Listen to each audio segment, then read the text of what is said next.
So hey guys, welcome to my YouTube channel. Guys, आज के इस वीडियो में हम बात करेंगे कि बोर्ड परीक्षा 2023 में आपको पेपर में कुछ भी ना आए या कोई भी प्रश्न का उत्तर ना आए तो आपको ये वाला ट्रिक लगा देना है।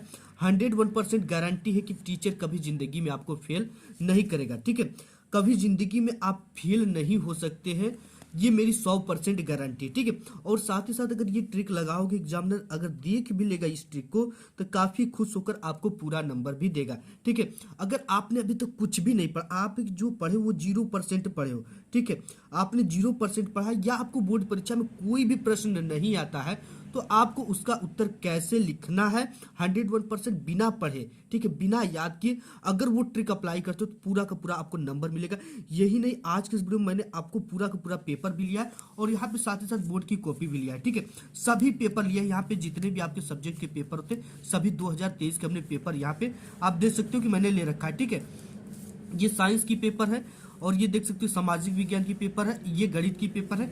यानी कि आप चाहे 10th में हो या 12th में हो, ठीक है, चाहे आप 10th में हो या 12th में हो, दोनों के लिए ये ट्रिक बहुत ज़्यादा अच्छा ट्रिक है। इससे आप कभी जिंदगी में फेल नहीं हो सकते। इन दोनों को ये ट्रिक लगा देना। ठीक है, बोर्ड परीक्षा 2023 में चाहे जितना भी टॉपर हो, ऐसा होता है कि कोई प्रश्न बोर्ड एग्जाम में आपको नहीं आता है या उसका उत्तर नहीं पता होता है तो आपको उसको कैसे लिखना वो ट्रिक मैं आपको शेयर करने वाला हूँ। 101% आपको पूरी की पूरी नंबर भी मिलेगी। ठीक है, तो सबसे पहले हम हिंदी का देखेंगे। देखो हिंदी में हमने क्या क्या लिया है। ठीक है, यहाँ पे कॉपी ले रखा और यहाँ पे हिंदी की पेपर है। ठीक है, 20 बहुविकल्पी प्रश्न समाप्त होने के बाद आपको आ जाता है इसमें लिखने के लिए ये इस तरह के गद्यांश। ठीक है, अब देखो गद्यांश पद्यांश दोनों की ट्रिक बताऊंगा कि आपको कैसे सॉल्व करना है। सबसे पहले तो आपकी कॉपी भी इस तरह से एक स्केल की ज्यादा की दूरी लेकर पाई खींचना है और प्रश्नोत्तर संख्या डाल देना है। ठीक है, हम पहला कर रहे हैं तो पहला डाल देना है यहाँ पे। ठीक है, पहले का कौन सा करना है, हमें क करना है तो क को डाल देना है यहाँ पे, पहले का क। ठीक है, इस तरह से हमने डाल दिया। सब कुछ डालने के बाद हमें किसको किसको सॉल्व करना है ये देता है पद्यांश। ठीक है, इसके नीचे 3 क्वेश्चन होते हैं।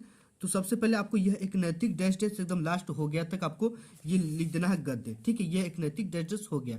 इतना लिखने के बाद आपको लिखना होता है संदर्भ। ठीक है, आपको इस पेपर का संदर्भ नहीं पता है कि ये किस चैप्टर से लिया गया तो उसको कैसे लिखना है। ठीक है, तो संदर्भ जो लिखा जाता है वो सबसे पहले एक चीजें लिखी जाती है। क्या लिखी जाती है, ये सभी गद्य में आपको ट्रिक ये काम देगा। ठीक है, आपको यहाँ पे लिखना प्रस्तुत गद्यांश हमारी पाठ्य पुस्तक, यहाँ पे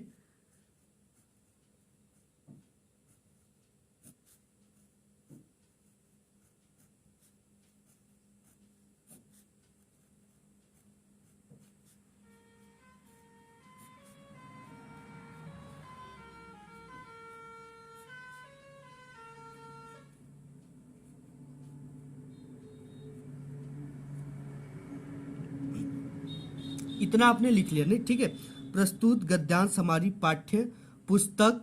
इसके बाद आपको क्या लिखना है, लिखना होता है हिंदी। ठीक है, ये हिंदी से लिया ही गया। आप जानते हो कि जिस ये किस किस पेपर का परीक्षा है, हिंदी का। तो आपको क्या करना है, ब्लैक पेन से लिखना है हिंदी और इसे जब भी लिखना आपको ब्लैक पेन से ही लिखकर इन्वर्टेड कॉमा बंद कर देना। ठीक है, इतना तो आपको सभी में करना है। ठीक है, हिंदी। अब इसके बाद लिखना क्या है, देखो गद्य खंड में संकलित। ठीक है, क्या लिखना है, गद्य खंड में संकलित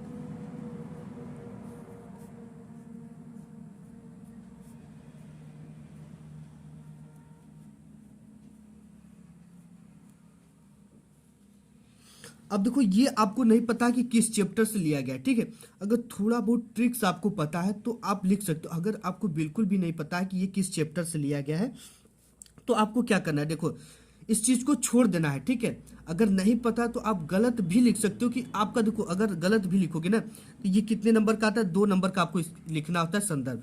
तो 1 नंबर आपको 101% इतना मिलेगा। प्रस्तुत गद्यांश हमारी पाठ्य पुस्तक हिंदी गद्य खंड में संकलित है। ठीक है, तो जैसे अगर ये भारतीय संस्कृति पाठ से लिया गया है तो देखो मैं आपको एक ट्रिक और बताता हूँ। जैसे यहाँ पे कुछ आपको पता चला कि ये भारतीय संस्कृति पाठ से लिया गया है।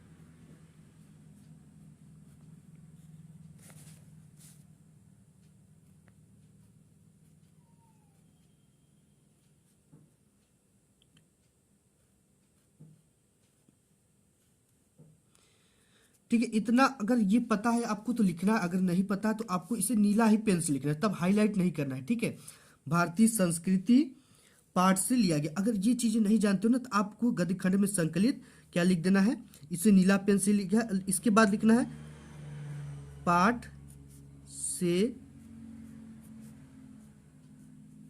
लिया गया है। ठीक है, ये पाठ से लिया गया है। अब इसके बाद इसके लेखक लिखने के लिए आता है, तो आपको इस तरह से लिखना है। ये चीजें तो सभी में सेम रहेंगी। ठीक है, इसके लेखक, अब देखो इसके लेखक कौन है, इसके लेखक डॉक्टर राजेंद्र प्रसाद है। ठीक है, तो आपको नहीं आता तो इसके लेखक हैं, कुछ भी अगर पता हो तो आप लिख दो कि देखो अगर गलत लिखोगे तब भी आपको 1 नंबर मिलेगा। ठीक है, इतना कि लेखक अगर हमको पता है तो हम यहाँ पे लिख देते हैं। जैसे आपको अगर पता है तो आपको इस तरह से लिखना है। ठीक है, डॉक्टर राजेंद्र प्रसाद है।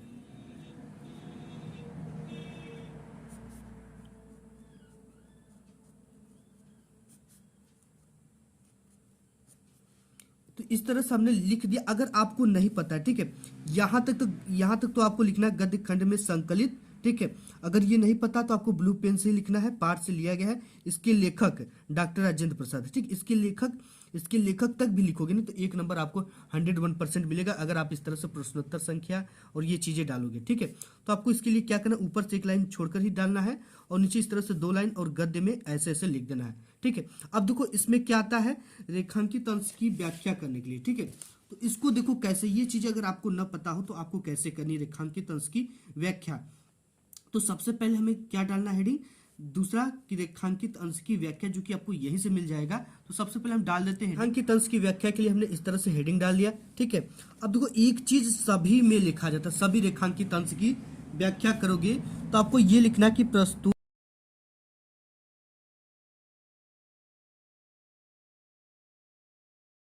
तो ये चीजें प्रस्तुत पंक्ति, ठीक है, ये चीजें हमने बता दिया। प्रस्तुत पंक्ति में देखो अगर ये आप क्या कर रहे हो, अगर आप गद्यांश सॉल्व करें तो लेखक लिखना, अगर पद्यांश सॉल्व कर रहे हो तो इसमें कवि लिखना है। ठीक है, प्रस्तुत पंक्ति में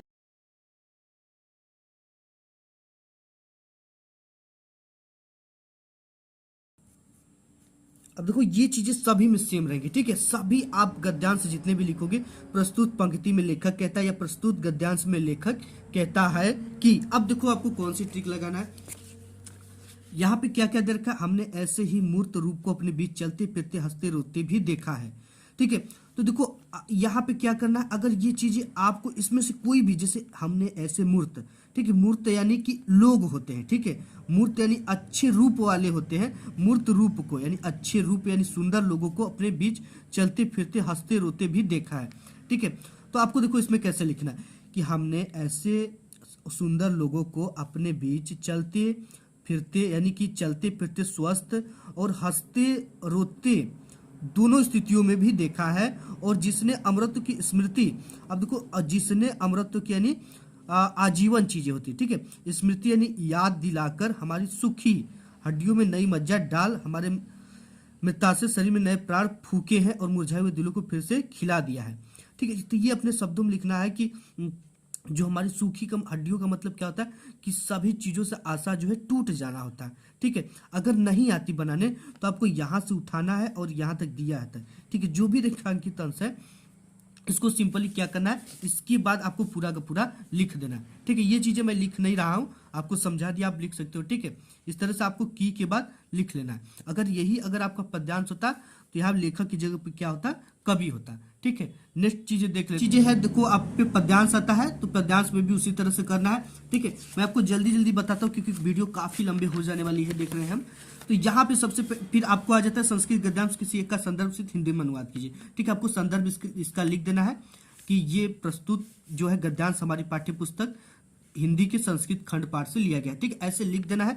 लिखने के बाद आपको क्या करना है, देखो इसमें भी कुछ भी नहीं करना, इसका हिंदी में अनुवाद करना होता है। ऐसा मतलब आप जानते हो कि यह नगरी, ठीक है, इसमें थोड़ा सा ट्रिक ये है कि जहाँ पे ते हो, ठीक है, भारतीय संस्कृत, ठीक है, तो यहाँ पे आपको क्या करना है, ते को हटा देना, भारतीय संस्कृति और संस्कृत भाषा, ठीक ठीक है। यह सच जो संस्कृत शब्द है इसको हटा देना, जैसे केंद्र स्थल, ठीक है, तो म को हटा देना है, अस्थि मतलब है, जानते हो आप, ठीक। ये सब चीजें थोड़ा थोड़ा आप ध्यान देना। जैसे यहाँ पे मुगल, ये मुगल युवराज है, ठीक है, तो मुगल युवराज आपको सिंपल लिखना है, ये हिंदू बिंदु नहीं लगाना है, ठीक है।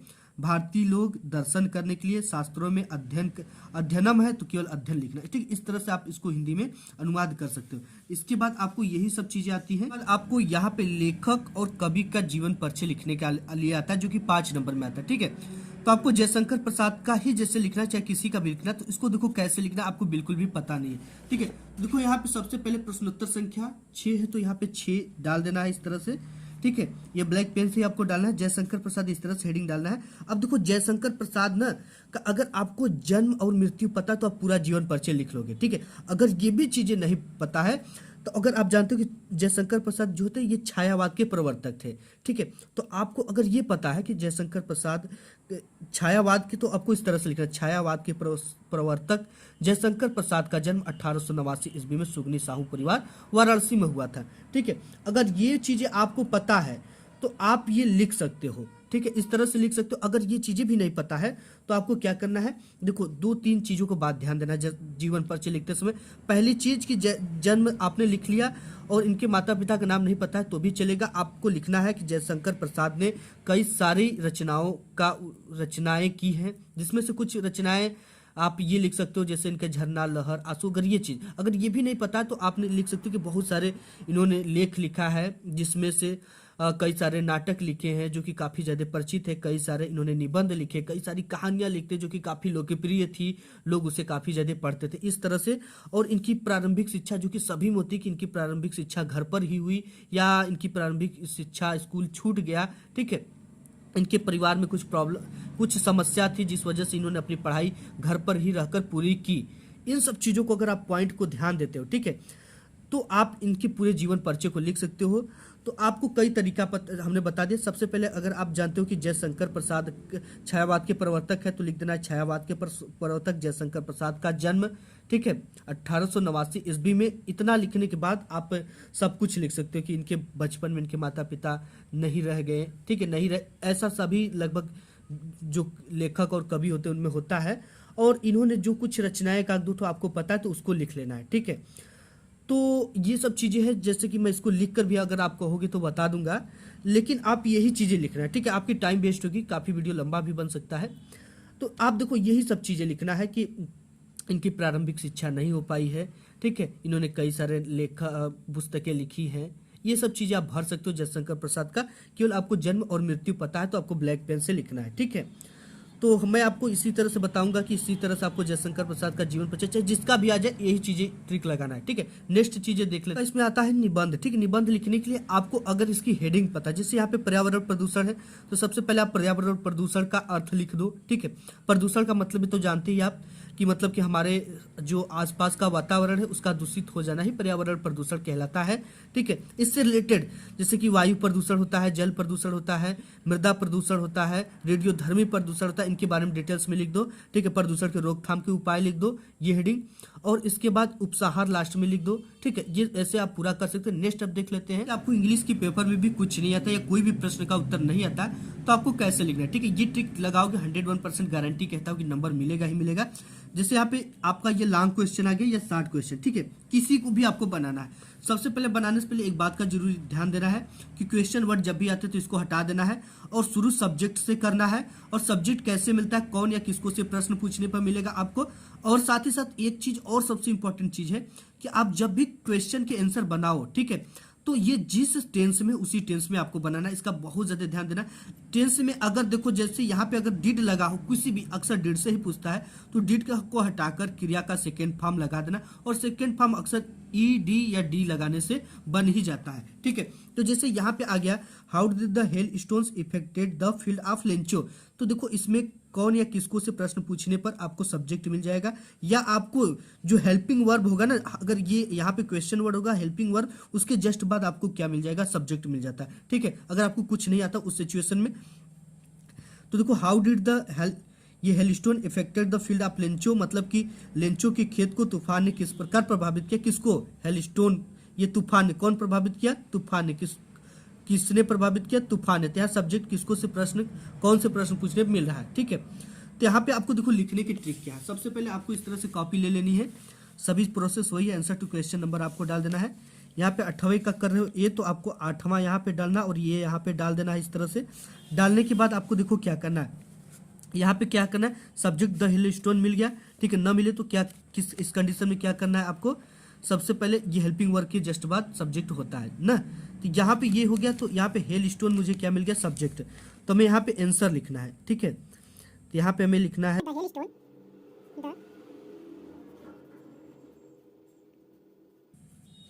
ये हो गया, इसमें डिड है तो डिड को हटाकर यहाँ पे जो ये क्रिया आती है, ठीक, सब्जेक्ट के बाद जस्ट क्रिया आती है, इफेक्ट है तो इसका इफेक्टेड सेकेंड फॉर्म हो जाएगा, ठीक है। हमने क्या लगा दिया, ईडी लगा दिया।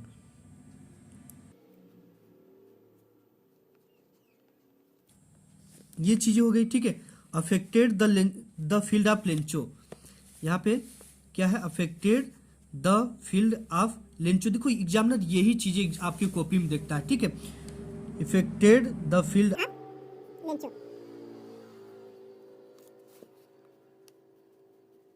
ठीक है। इतना आपने लिख दिया। अब देखो इसके बाद क्या करना, एग्जामिनर आपकी यही रूल को देखता है, ठीक है ना, कि आपने ग्रामर के रूल को फॉलो किया है कि नहीं किया है। अगर यही चीजें देख लेता है कि ग्रामर के रूल को फॉलो किया तो आपको पूरा पूरा नंबर दे देता है। ऐसे में और भी आपको बता दूं, इसके बाद इफेक्टेड, इसके बाद दो ही चीजें आपको, या तो आप बिकॉज याद कर लो, या तो दैट याद कर लो, ठीक है, या सो दैट याद कर लो, इसलिए कि, ठीक है।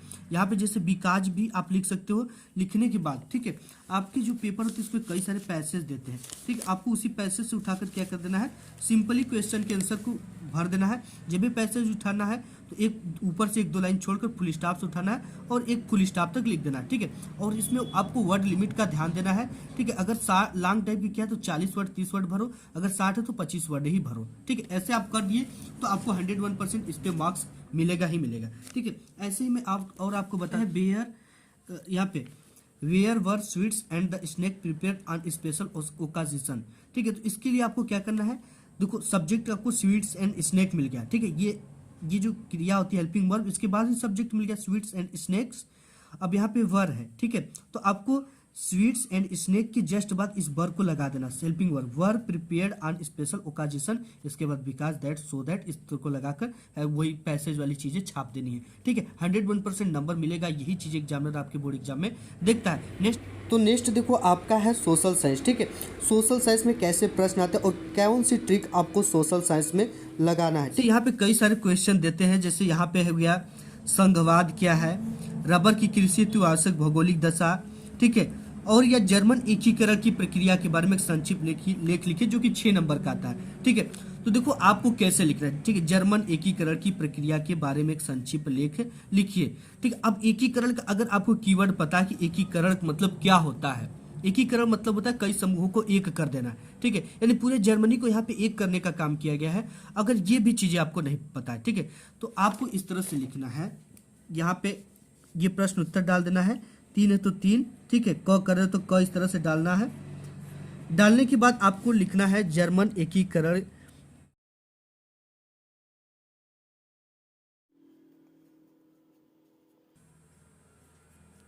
ठीक है। जर्मन एकीकरण की प्रक्रिया जो है वो निम्न है, इस तरह से आपको लिख देना है, ठीक है। अब लिखने के बाद देखो आपको क्या करना है, लिखना है कि देखो जब भी एकीकरण हुआ ना, तो इसको एक करने के लिए कई लोगों ने अपनी जान की बाजी दी, जान गंवाई।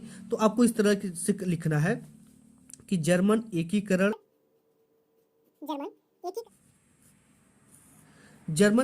केवल एक ही लोगों के प्रयास से सफल नहीं हुआ। इसमें कई सारे योद्धा लड़े, कई सारे लोग लड़े, कई सारे मजदूरों ने अपनी जान गंवाई, तब जाकर जर्मन एकीकरण की प्रक्रिया सफल हुई। क्योंकि एक लोगों के प्रयास से कुछ भी नहीं होने वाला है।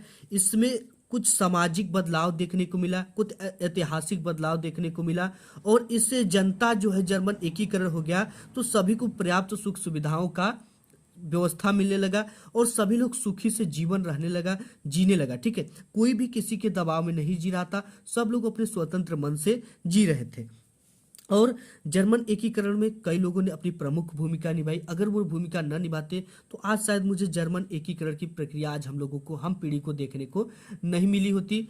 तो देखो, एकीकरण होगा तो उसमें क्रांति भी कई होगी, सामाजिक सुधार भी होंगे उसमें, ठीक है। आर्थिक सुधार होगा तो आर्थिक स्थिति लिखना है, आर्थिक सुधार, तो इत्यादि चीज़ों में, यानी अब सामाजिक, ऐतिहासिक, लोगों के जीवन पर इत्यादि क्षेत्रों में अत्यधिक सुधार देखने को मिला, ठीक है।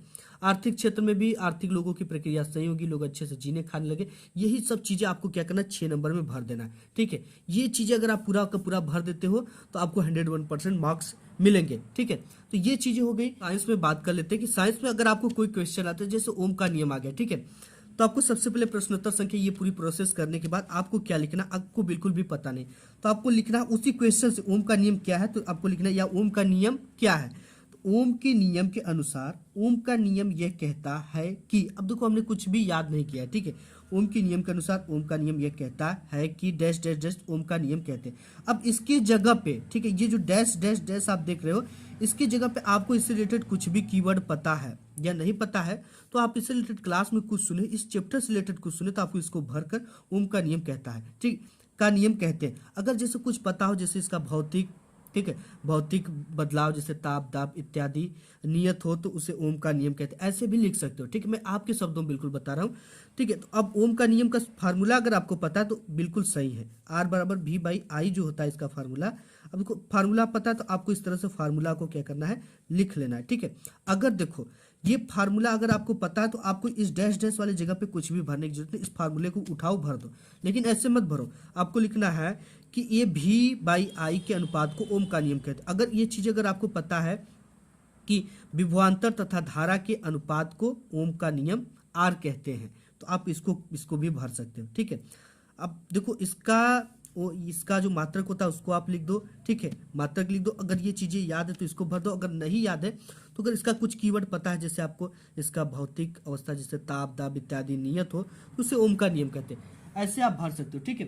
जैसे मैं पेपर में, आपके पेपर में ही कैसे क्वेश्चन है, जैसे यहाँ पे आ गया संचारण को उदाहरण देकर समझाइए। अब देखो संचारण का कीवर्ड हमें पता है कि संचारण मतलब होता है सुरक्षित रखना किसी भी चीज़ों को, तो आप इस तरह से लिख सकते, किसी पदार्थ या वस्तु को सुरक्षित रखने की प्रक्रिया को ही संचारण कहते हैं। संचारण को कई तरह से जैसे बचाया जाता है, जैसे कि लोहे को पेंट कर कर, ठीक है, इत्यादि चीजें आप संचारण में लिख सकते हो, बिल्कुल अपने शब्दों में बना कर, ठीक है। संचारण की प्रक्रिया ये है, निम्न है, ऐसे ऐसे चीजों को लिख दोगे, 101% आपको नंबर मिलेगा, ठीक। लेते हैं कि नेक्स्ट मैथ, जैसे मैथ में आपको कोई भी क्वेश्चन ना आए, ठीक है, तो इसमें कैसे आपको क्या दिमाग लगाना है, ठीक है। अगर देखो जैसे यहाँ पे यदि समीकरण a बराबर x² + 5x + a2 तथा b बराबर -2 तो a + b का मान ज्ञात करना है, ठीक है।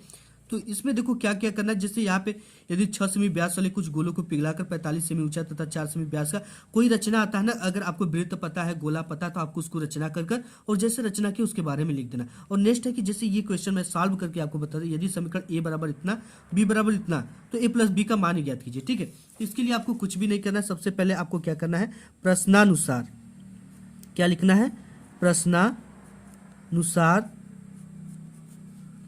फिर पेपर में जो भी मान दिया है उसको चिन्ह के साथ लिखना है, ठीक है। लिखना है दिया है, क्योंकि देखो मैथ में जो होता है स्टेप मार्किंग होता है। ये बराबर आपका दे रखा है x², ठीक है, ये चीजें दे रखा है यहाँ पे वैल्यू, a बराबर कि x² + 5x + 8 और b बराबर -2, ठीक है, और b बराबर क्या दे रखा है, -2 हो तो हमें क्या ज्ञात करना, a + b का मान ज्ञात करना दे रखा है।